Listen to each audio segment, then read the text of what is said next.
नमस्कार दोस्तों, यह जीवन इतना बड़ा नहीं है जितना बड़ा आप इसे सोचते हैं।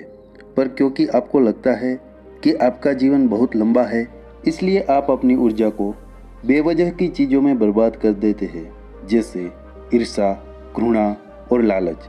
दोस्तों, क्या आप सोच सकते हैं कि कोई व्यक्ति अपने पूरे जीवन को किसी से ईर्ष्या करने में बिता दे?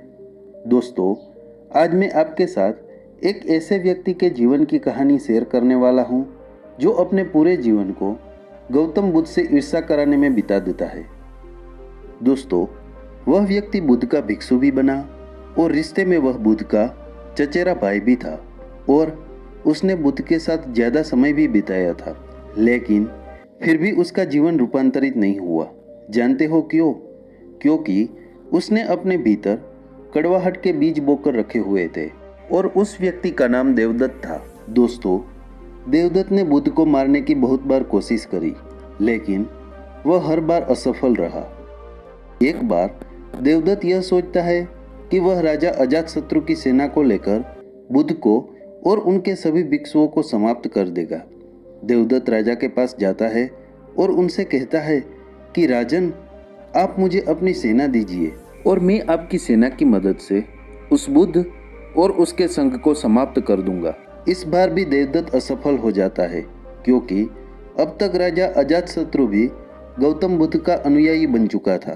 राजा देवदत्त कहता है कि बुद्ध को मारना तो दूर की बात है, अगर उनको छोटी सी खरोच भी आई तो मुझसे बुरा कोई नहीं होगा। मैं चाहूँ तो अभी तुम्हें मृत्युदंड दे सकता हूँ, लेकिन जाओ, मैं तुम्हें छोड़ता हूँ, क्योंकि अब मैं बुद्ध का अनुयायी हूँ, इसलिए बेवजह की हिंसा मुझे शोभा नहीं देती। बुद्ध को अगर किसी ने एक बार खुले दिल से सुन लिया तो वह कभी भी बुद्ध से ईर्ष्या नहीं कर सकता। उस समय तो देवदत्त वहाँ से चला जाता है, लेकिन वह तय करता है कि वह अकेले ही बुद्ध की हत्या करेगा। उसके कुछ दिन बाद बुद्ध अकेले ही भिक्षाटन के लिए एक पहाड़ के रास्ते से जा रहे थे। देवदत्त उस मार्ग में पहले से ही छिपा हुआ बैठा था। उसका उद्देश्य था कि मौका मिलते ही वो बुद्ध पर हमला कर देगा। जब बुद्ध देवदत्त के निकट जाते हैं तो देवदत्त एक वृक्ष के पीछे छिप जाता है, क्योंकि इतनी हिम्मत बुद्ध के शत्रुओं में भी नहीं थी कि वे बुद्ध पर सामने से वार कर सके। इसलिए देवदत्त भी पीछे से वार करता है। वो बुद्ध के ऊपर पीछे से खंजर फेंक कर मारता है, लेकिन उसका निशाना चूक जाता है। इतने में ही देवदत्त को सामने से कुछ लोग बुद्ध की तरफ आते हुए दिखते हैं, जिसके कारण वो पेड़ के पीछे छिपा हुआ रहता है। वे लोग बुद्ध के पास आकर बुद्ध को प्रणाम करते हैं और बुद्ध के साथ ही गांव की तरफ जाने लगते हैं। बुद्ध के जाने के बाद देवदत्त यह सोचता है कि शायद बुद्ध की मृत्यु इस खंजर से नहीं लिखी हुई थी, इसलिए देवदत्त बुद्ध को मारने के लिए कोई और योजना बनाने लगता है। उसके बाद देवदत्त एक छोटी सी पहाड़ी पर चढ़कर बैठ जाता है।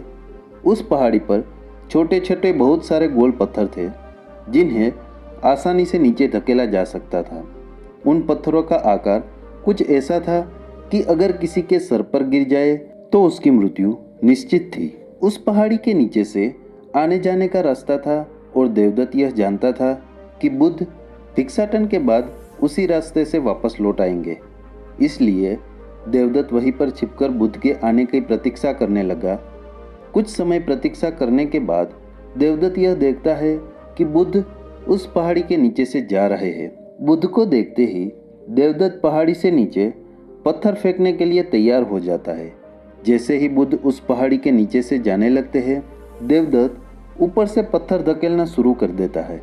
उन पत्थरों से बुद्ध को तो कोई नुकसान नहीं पहुंचता, लेकिन पत्थर धकेलने के कारण उसका पैर फिसल जाता है और पहाड़ी से नीचे गिर पड़ता है। उस पहाड़ी से नीचे गिरने के कारण वो बुरी तरह से जख्मी हो जाता है। बुद्ध यह जानते हुए भी कि देवदत्त उनके प्राण लेना चाहता था, फिर भी वे उसे जख्मी हालत में अपने भिक्षुओं के पास ले जाता है और उसका उपचार करना शुरू कर देते हैं। और यह देवदत्त का अंतिम समय था। यानी देवदत्त ने पूरा जीवन बुद्ध से ईर्ष्या करने में बिता दिया था।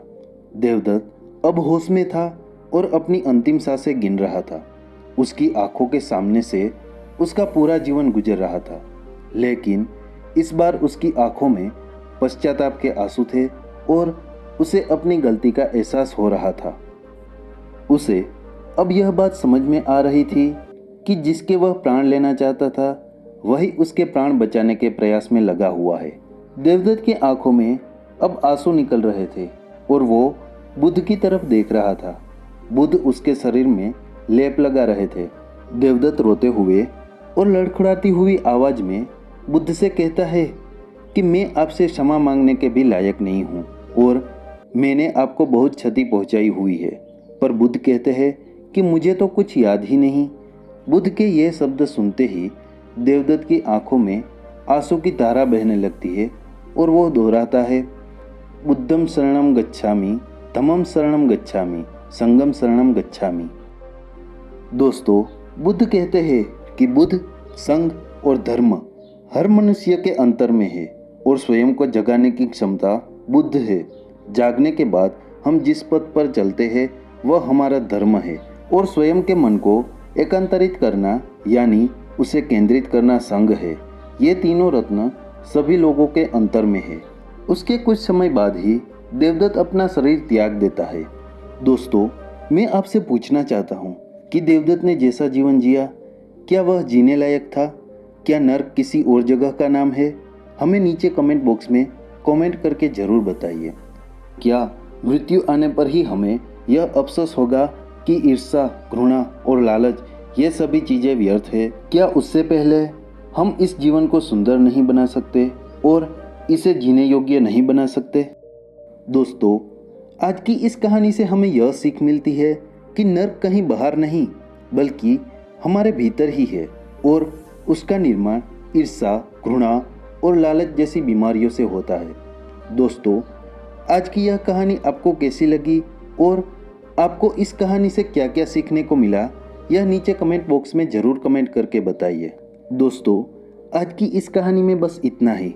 मिलते हैं अगली कहानी में। तब तक के लिए जय हिंद, जय भारत। अस्तु, नमो बुद्धाय।